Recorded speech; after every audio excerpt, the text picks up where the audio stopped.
Hi, everybody. Mike Spinoza and Matt Curtin here. We're excited for today. Let me get my screen sharing and we can go ahead and start the presentation. All right, so there. Matt, just for some external confirmation, can you confirm that you see my screen? Yes, I can.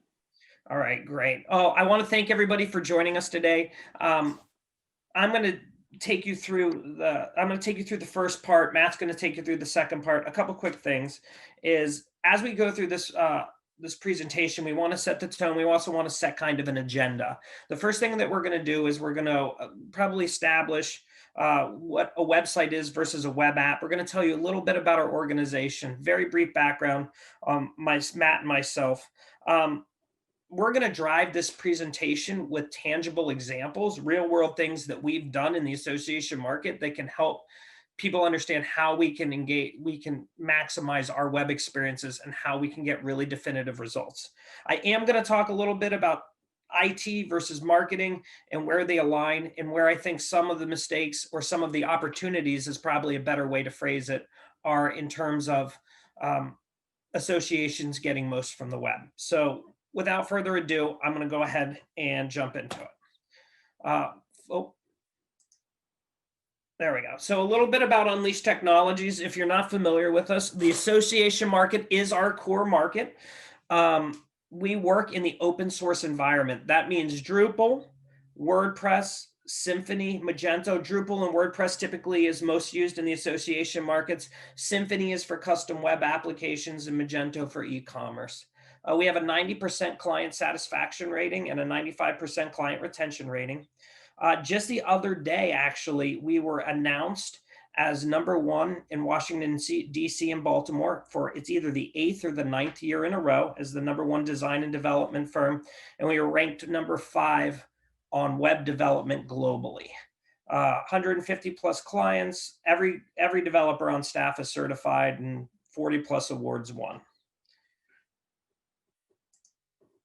Now, this is Matt and I's glamour shots. I like how they pixelated me a little bit, so I look even better here. I'm as Karen mentioned, I am the president of Unleashed Technologies. I've been with the organizations. I'm one of its founders. It's been about 13 years. We're very passionate about what we do. My role at the organization is basically to remove obstacles for folks and help them find success online. Matt, did you want to introduce yourself just real briefly? Sure. Yep. So I'm the creative director at Unleashed. I have about I've been with Unleashed for about 9 years. I have a little over 11 years experience in the field. I've worked in a few roles here at Unleashed, from web designer to front-end developer. And then, for me personally, I'm constantly looking for ways to enhance user engagement through strong design systems, interactivity, and strong visuals. My mission as a whole is to design and build interfaces that convert on all devices. Thank you very much, Matt. Now, I want to start this out in a kind of a weird spot. So the first thing I'm going to say is in the association market, it's interesting. For a lot of times people say that associations are always trending a little bit behind the curve, but at the same time, I would say almost every website for an association is a web application. If we look at technical definitions, the best way to describe it, and I'll try to put it in my own words here, is a website is something that presents information in a very static format, meaning the user doesn't have a ton of interaction with it. And then a web application is something that creates unique experiences that users interface with and dynamic information is given back. Well, that's basically every association.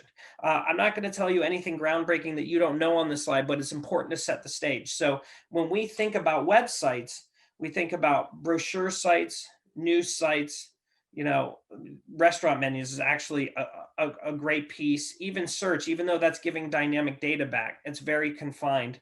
When we look at web applications, this is really where the rubber meets the road for associations, managing and growing membership, creating additional purchases, particularly when it comes to CPE, events, different things, and connecting with AMSs. Every once in a while, we'll see CRM and AMS separated within the association market.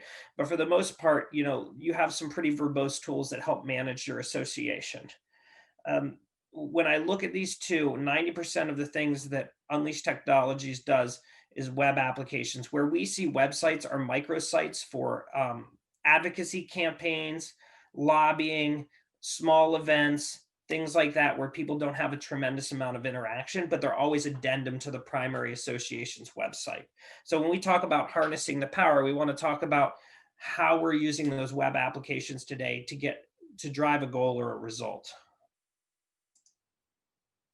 So associations of web applications, I covered a bunch of this, but we need the ability to join and manage existing memberships, interact with other members. When we talk about registering for events and courses, a lot of people use external systems like Cvent, Event Rebels, or a myriad of others, LMS. All these systems have to work together in the association space. But it's interesting because when we talk about web applications and associations and the amount of dynamic development needed, it's typically associations have a lower amount of staff, and they typically have a lower amount of budget associated to these things. So as part of our information, we want to talk about in these web applications, how we can get the most from our technology stacks. All right. Mike, I wanted to jump in really quick with that as well. Sure. I think, to the last bullet point as well, thinking about, the touch points of membership and how they're seeing you as an association. It's important to keep in mind, site and how your web apps are integrated with that website might be the only thing that a member would be interacting with, especially now with a lot of people working full-time remote.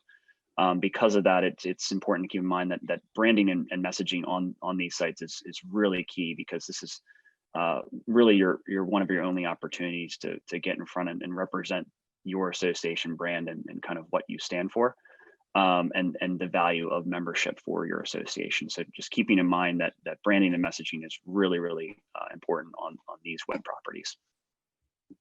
I think you're absolutely right, Matt. And I think from this point forward, I think we're going to show now where the rubber meets the road, and we're going to talk about things that maybe are less obvious or that have a much greater impact on our attendees today. So I want to start by talking about two sides. This is something we see when we're harnessing technology in all of the associations. As we go in the example, we have typically the information technology team, and then we have the marketing team. These teams often feel like they're very far apart, when in fact, I feel like they're very close together because they share a commonality. But the interesting part about that commonality is it's always kind of looking inward and not outward. So if we talk about information technology focuses, if Unleash Technologies has a client that's trying to harness technology, it's a very different focus than when a marketing team engages and is the lead for Unleash Technology. So on the IT side, we see information security, platform security, reliability, scalability, adoption, functionality. They care about all those things, but they're very much about, is it secure, and am I getting calls about it? And if they're not getting calls and it's secure, everything's great. It's a completely different aspect from what we see from the marketing side of things, which is how can we leverage this tool to do more than it's already doing? How can we stretch it to its limits? Now, in between there are the things that both groups care about. And what's interesting is, as I describe those two groups differently, they actually think about the internal same. So when we talk about features, 90% of the time when we start a conversation with an association, features are always discussed from an internal perspective, not an external perspective. It's how easy something is to administer, how they can take bandwidth down from their membership support. Features are very focused on administrative things, not necessarily how it engages with the visitor, how it engages with the member, and it's very easy to fall back on that. The same thing with the ease of use. People will put bullets inside RFPs and different things that say ease of use is very important, but we have to have both. That's brought up, it's qualitative, but we have to have quantitative metrics to ensure that we actually know that worked. If you've ever written an RFP, it almost always says an intuitive and easy to use website that engages the membership. But when you ask people to quantify that, 90% of the people just sit back in their seat and go, huh. that we have to quantify that, and that's how we harness this technology. Availability is universal. Integrations is both the joy and the difference maker for associations, and it's also the bane of their existence all at the same time. When we talk about integrations, there's different values and there's different return on investment for integrations. A little bit about what we'll be talking about today, but integrations are always something that need to be maintained, and they represent an ongoing expense for any association in the market. And of course, everybody from IT to marketing cares about their membership. It is the thing that drives them. It's their thought leadership. It's the organization. They're the organization that helps make sure their memberships get what they need and that they're out there on their behalf building whatever that is, whether it has something to do with forestry, trees, lumber, or it's a military nonprofit, or it is a statistical organization, whatever it is, membership is what drives associations. So as I move to the next slide, we need a way, and I did take some notes on this particular one because we need a way to drive that, and that is with goals. We need to set goals. We call them KPIs at Unleashed Technologies, which are key performance indicators. I'm sure people are very familiar with that at the business level, but we want to set that at a digital level. And we want to take web applications, which we typically talk about as digital experiences at Unleashed Technologies, and we want to set quantitative goals for that. So, if we want to talk about increasing membership, we want to talk about increasing membership by X% month over month or year over year. We want to talk about how some of the features that we build in the website are leading to those goals. If the digital presence is governed by goals, that's what allows us to harness the technology from a strategic and from a management perspective. Otherwise, we're just sort of putting things into the website and we're constantly adapting it to the whims of maybe a certain group of executives inside the association, or a big donor has requested a very particular feature. If we don't understand how that enhances or creates a better existence for the greater masses of the membership, then maybe we shouldn't be doing it. Now, not all goals and KPIs have to be external. Some can be internal. Absolutely. There is no problem with that. But for the most part, we at Unleash Technologies, we always want to put the user first in both their goals, their needs, because many of association websites, if not all, are destinations websites. People come to the website with a purpose. Very few people say, I'm going to land on the home page and I'm just going to browse around and see what I have here. That is very, very rare, right? They are engaging with the association for a very particular purpose. So I'm going to start jumping forward and I'm going to get into the nitty gritty now, or I should say Matt is going to get into the nitty gritty now. And we're going to start with some of the upfront processes before we go into the examples. Matt, are you ready to take over? Yeah, absolutely. Okay, and as you do that, just if you want to next slide me. I'll try to predict Okay, you, but I hope I don't jump forward too fast. Go ahead. you're all good.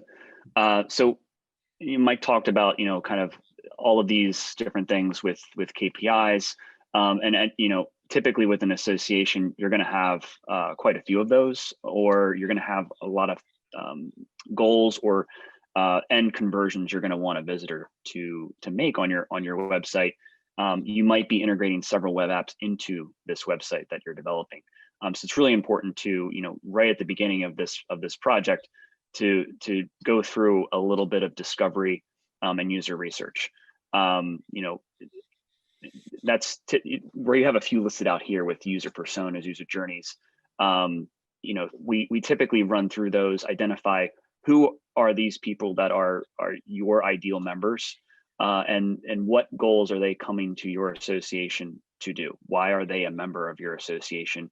What actions are they gonna do? Are they looking to purchase and renew membership? Ideally, are they going to access exclusive membership content, sign up for courses, register for events? Identifying what they're trying to do, all of their thoughts and what they're kind of going through while they're interacting with your website potentially, and how you can really funnel these visitors to the ideal pages where they can then take that final action. So in doing these exercises, that then leads to wireframing and design prototypes. And Mike, if you click, you can take a wireframe it's a little bit more bare bones, identifying regions, and then it becomes more of a stylistic piece once we start working on the design system, the interactivity, and all of that. It becomes more of a physical design experience with an ideal layout for how we're driving that audience. All right, next slide. So time for examples. I'm just going to click right through this, Matt. There you go. Absolutely. So what we're going to do in these following slides is really break out some examples of some website features and talk about those, and then also go into some more web app likes features and show a few examples of those as well.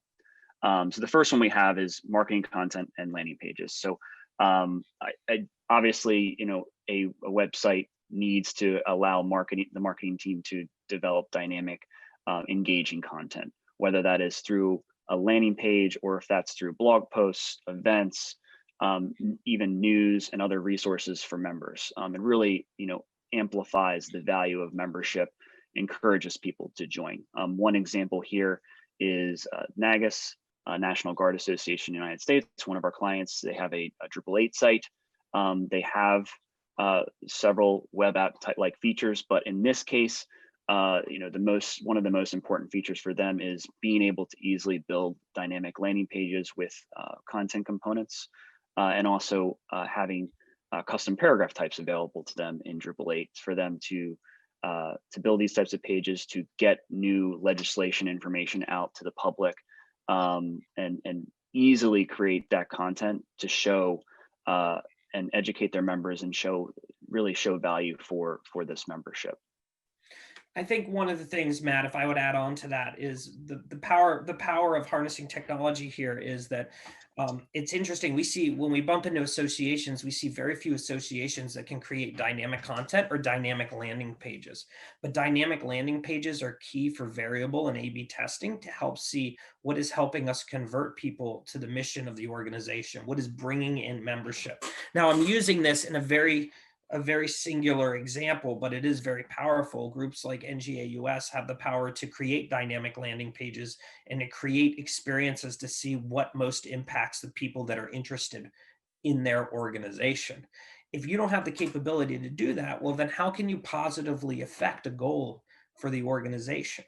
If you have a static experience for recruiting membership, then that's going to be very difficult. Now, I'm not saying it's easy to create different experiences for membership recruitment, because a lot of forethought and leveraging that technology goes into that, but it's definitely something you have to do. In the case of NGA US, we want to see a growth in that membership. Is there anything else you wanted to add to this, Matt, before I go next? No, I think we can move on to the next website example. All right. So the next website feature is site search and navigation.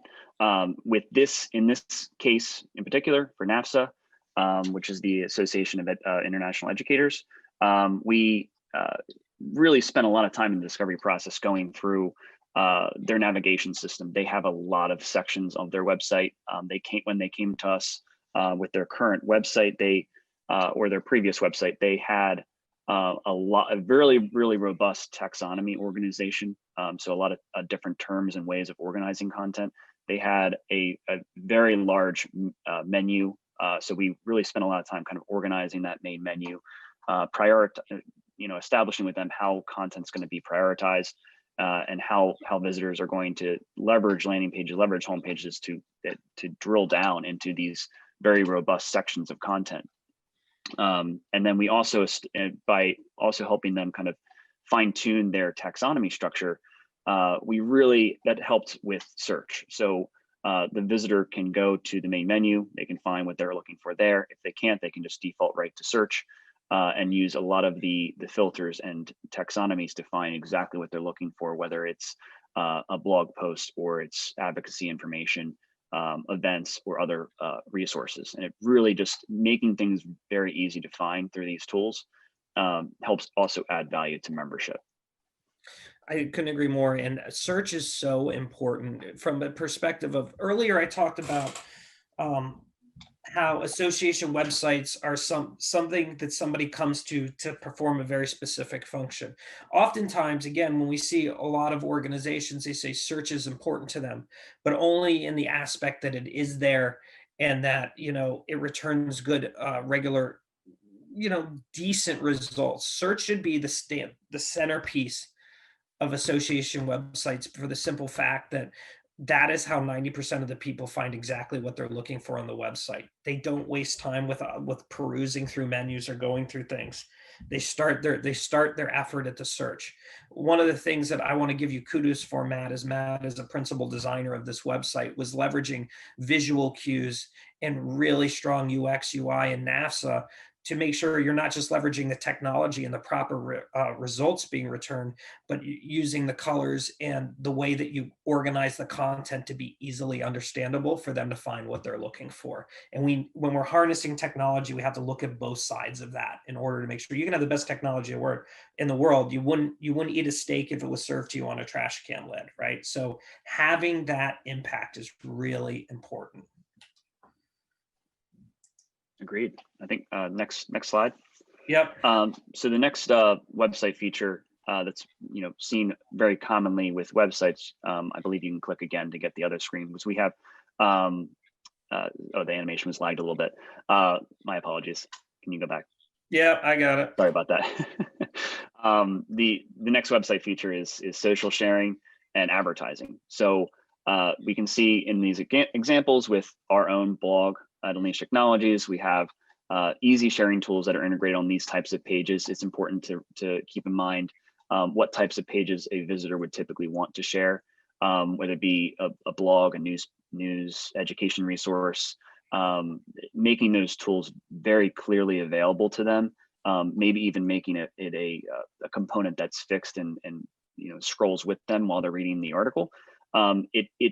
It's almost a free social marketing, and showing that you have these education resources, you have these blog posts that provide additional value to your members, and so that's more of a common, not as much as a web app, but more of a website common feature that you'd want to integrate. And then also having ad spaces available throughout your theme. You can see here with NAPSA, for example, on their magazine content, they have several ad spaces.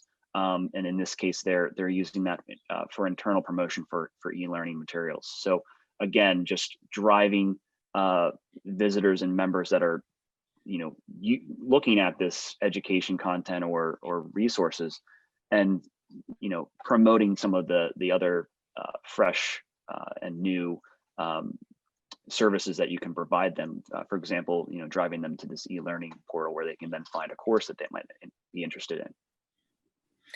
I would only build on that is with a lot of associations, we want to look at internal and external promotions as well. So one of the things is when we look at tying things through taxonomies, this individual content and having this ability, particularly in these open source platforms, to specifically target information by its taxonomy or its subject matter. Too often, we see associations look linearly when they are trying to bring in external support through their media kits. You need to expand outside of that. Instead of talking about you get this section or this spot on the homepage in the top and bottom, header, footer, the runner ad, right sidebar, following IAB standards, all that's great. Talk about how not only for yourself internally, but externally, you can actually allow people to advertise by the topics that are being presented dynamically without having to overmanage that. That you can assign these different opportunities from an ad perspective solely based on what is being discussed. This is very, very powerful. And it also, if you think about it, it opens it up from being a very straight path to like all of a sudden your advertising opportunities become extremely wide and you're able to collect a lot more than you were before because it's targeted by content. It's not targeted by sections of the website. Okay. There you go, Right. Matt. So the last website feature, and in some cases, depending on the amount of interactivity, it could be argued to be a web app component, especially if a lot of forms that we see integrate with a third party like Salesforce, like HubSpot, a CRM. But contact forms, more of a common website feature.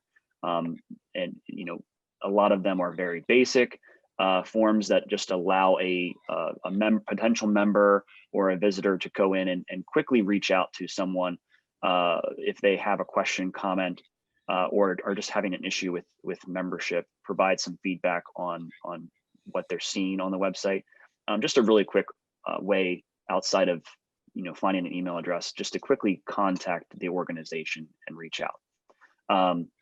One example of a more robust form is Extraco Banks. They have several forms on their website that are a little bit more basic, just for potential customers to reach out to them. But with COVID-19, they did develop a new web form for curbside delivery requests. Now, this one's a little bit more interactive and could be argued to be more of a kind of a web app experience, because the customer can fill it out and really provide a lot of detail about what they're coming to the branch for, just so Extraco can really quickly get there, fill out and complete their request, and it doesn't involve them coming into the actual branch.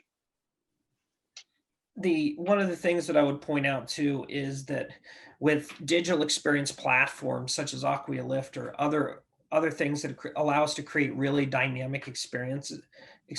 And what I mean by dynamic experiences is that websites that can mold or take shape based on the behaviors that you take, both anonymously or non-anonymously. We have tremendous power inside of these forms to be able to create a really tailored experience. Being able to have the right tools at the right time and harness this technology is important.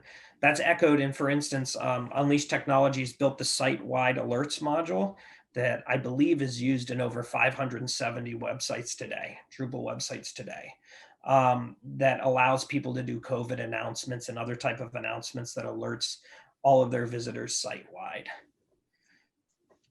Anything else here, Matt, or should I go next? No, I think we can move into some of the web app examples. Let's do it. All right, so first web app feature is a very common one for a lot of associations. It's the main membership management portal, or the single sign-on integration that you might have with a website. So we have several clients that have these. I've listed a few to the left here. Some of them are CPA societies. We have NAGIS here. We have United States Naval Institute, NAPSA, which was mentioned before, and AUSA. All of these have various integrations with a single sign-on solution, the two-way connection to that membership management system. So basically, a member can make purchases seamlessly, renew, upgrade their membership, update all of their information right inside the same website experience, and very little management from the association team's part, because really everything is kind of taken care of with this integration. Some examples of these are am.net, eWeb, Association Anywhere, Salesforce connections, but there's a lot of different integrations that can be done that really would classify as that web app feature, and that powerful integration, and also pulling through the same experience through that web app integration is really important, just to make sure that the joining process, the renewing process is a very similar, if not the same experience that they'd get from the core website. Agreed. Let's see here. So, you should have the next, yeah. Yep, the next web app feature would be, paywall to restricted content. So oftentimes you might want to provide a little bit of a teaser about an educational resource, or in this case, the NAPSA magazine, where you provide some articles for free, just to kind of show the potential and really the value of membership to have access to this one key resource, and then provide a paywall and block the rest of the article from being read, and really push that you to join and become a member to get access to the entire resource or all of the articles. So this is just one example. It runs on its own. We want to, this call to action would drive to a membership landing page where it just shows even more value and provides the full scope of membership value there. One of the things I would say is I see a ton of associations that have they have different mixed feelings on whether they gate content or they don't gate content.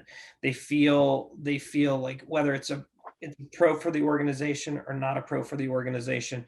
What I would say is the capability thereof from a web app is a powerful tool to harness. If I could give a very powerful example, at one point, Marine Corps Association and Foundation had a particular article about women in combat. Now, in this article on women in combat, what they decided to do was they had a paywall, but they decided to make it free. This article blew up all over the internet. I mean, everybody was reading it, everybody was contributing. But what we did was, if you wanted to comment, which is part of this concept of the paywall or having the gate, you had to be a member. Membership surged that month because the article was so powerful and the thought leadership that was coming out of there, where people wanted to engage. That was enough to drive a membership.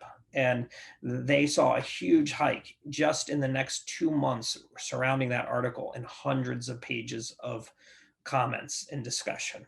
So a lot of people opt to give a lot of their content away. Some people have different levels that are gated. The capabilities of you being able to harness that are very important so that you can configure it on a case-by-case basis. Great. So the next web app feature is centered around e-commerce. US&I, both the bookstore and their general membership process is an example of this e-commerce process in their Drupal 8 platform. So as a member, or even non-member in this case, I can purchase select books from their store. As a member, I also have access to a lot of their other publications, including Proceedings and Naval History magazines. And then I can also add memberships very quickly. I can even gift memberships through this e-commerce application. It's all, connects seamlessly with Salesforce, their warehouse for a lot of their products.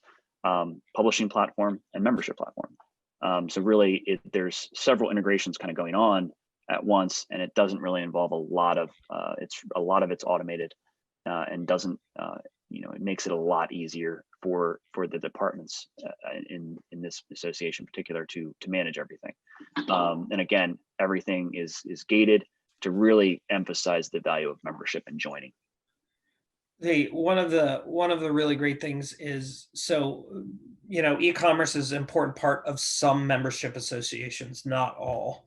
And if it is an important part, I think what's the bigger takeaway from this for me, Matt, is that people have different AMSs and different levels of integrations with their AMSs. And some organizations will get a greater return on investment by creating seamless experiences like this. This does not pop out to the AMS that manages the sales, that then is a separate system, regardless of single sign-on, which everybody's familiar with. They're going to get single sign-on, and they can go back and forth between members renewing or joining through the AMS or doing direct e-commerce, not having that. There is a value in both models, and it's really particular to the association. So in the case, when we look at the U.S. Naval Institute, they have opted to do the majority, if not all of their experiences through the Drupal deployment, and that it's a seamless experience. That has worked really well for them. They've actually grown year after year after year for the past 11 years on e-commerce, Matt, in terms of constantly upgrading their how much their total financial compensation for their publications. And that we attribute a lot of that to always refining the experience. You'll see here too is that we're very focused on colors and basic design because e-commerce needs to be simple. And again, not only are we harnessing technology, we're harnessing knowledge. Knowledge must be harnessed. I'm going to go ahead and click next. This is an excellent map. Please, this is one of my favorites. So.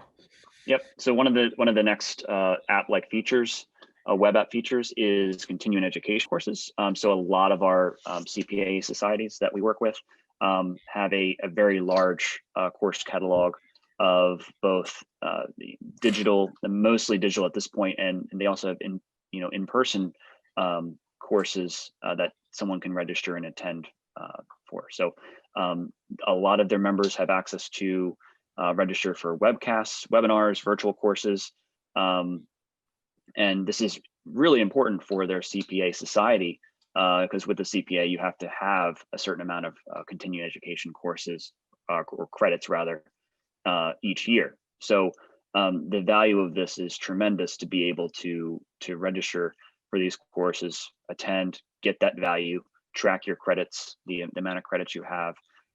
It almost makes being a yearly member almost a must-have for a lot of these CPA members of these different states. So here we have just a few examples. Florida CPA, so FI CPA, and then VSCPA for Virginia. They both, again, I can search by title or keyword. I can sort.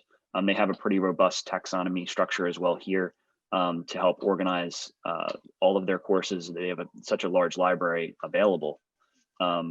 Just they wanted to make sure that things are easy to find, and then I can track my credit amounts pretty easily, all in one place. This is one of my favorite examples because everybody wins. The staff of FICPA or VSCPA wins tremendously because the amount of time they spend administering all of their learning and their continued professional education goes through the ground.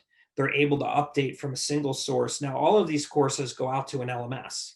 So the key is the presentation layer, the registration, everything is handled inside of a single experience and is passed to all the systems that it needs to go to. It's extremely powerful, and people rave about the experience of having the single port. We talk about harnessing technology, having a destination that serves the purpose of the membership. For them, there's nothing more important than continuing education. CPA life is tough life. There's constant education and keeping up, right? So this really, really helps them out, and it's a win-win for everybody.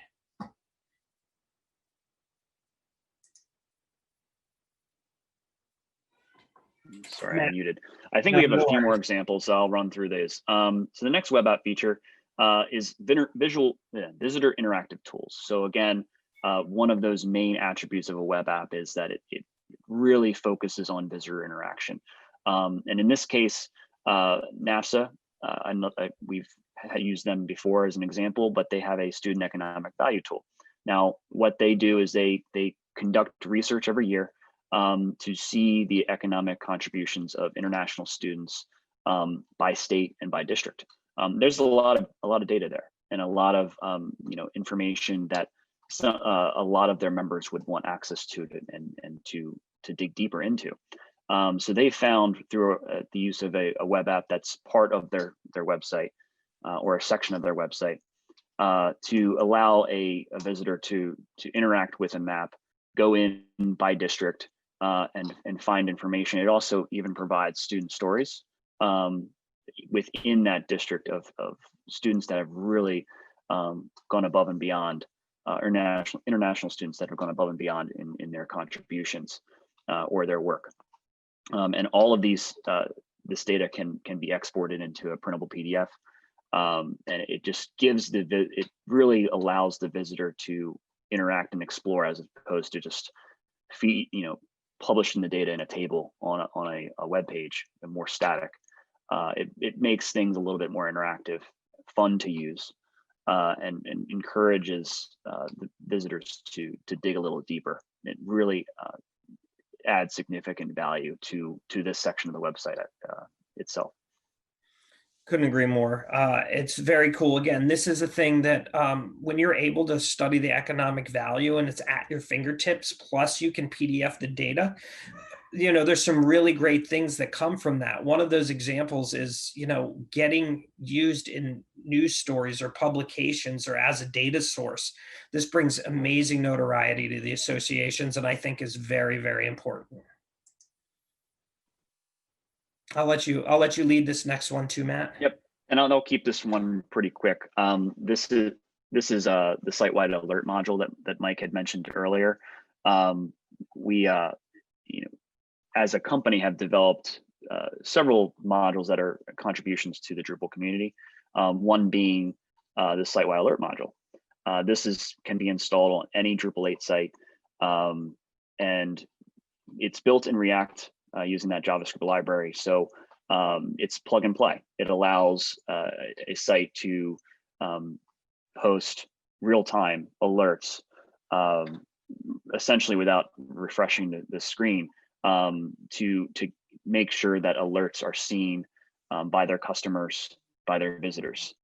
This has come, a lot of sites have installed this. I think Mike mentioned a very large number, but a lot of sites have installed this and are using this in the community, not just our clients. And it's, as you can see here with the Sandy Spring Bank, they're using it for COVID announcements, for new service offerings, really everything. And the goal is to dynamically drive visitors into various sections of the site to learn more or to get the latest updates on what's happening with the pandemic. And as we drive this to its next sections or its next evolutions, leveraging progressive web application technology, we'll be able to push those notifications directly to people's phones. So if they're really valuable, we're able to not just have it on the website, but push it directly to their phone so membership gets those alerts. All right, so we're at the questions part. I see that we have a QA. Feel free to drop questions in the chat. Let me read go ahead. Yeah, I was going to read it, and go ahead. I'll take a crack. So I may have missed it, but can the speakers let us know if this web app feature for continuing ed courses and credits on this website is one of their products, and would they say it compares to other LMS products in the marketplace?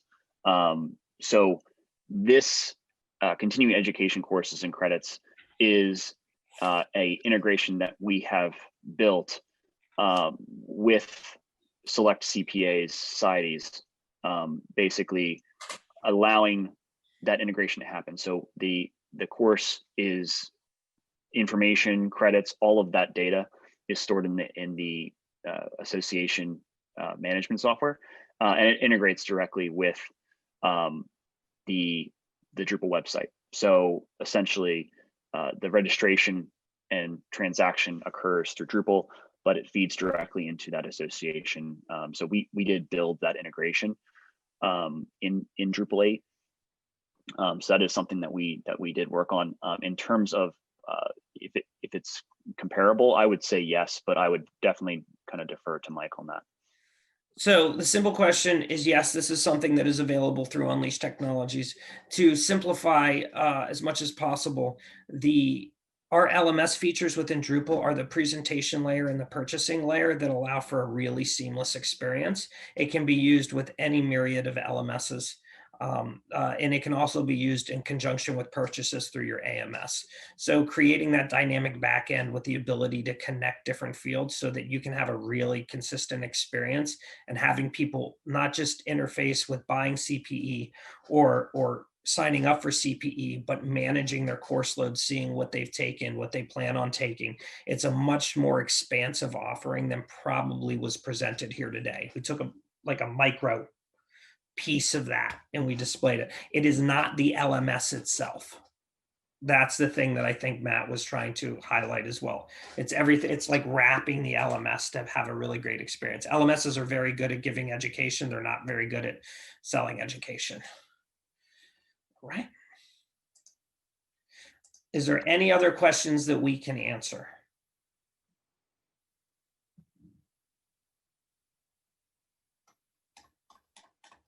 Okay, let me check here.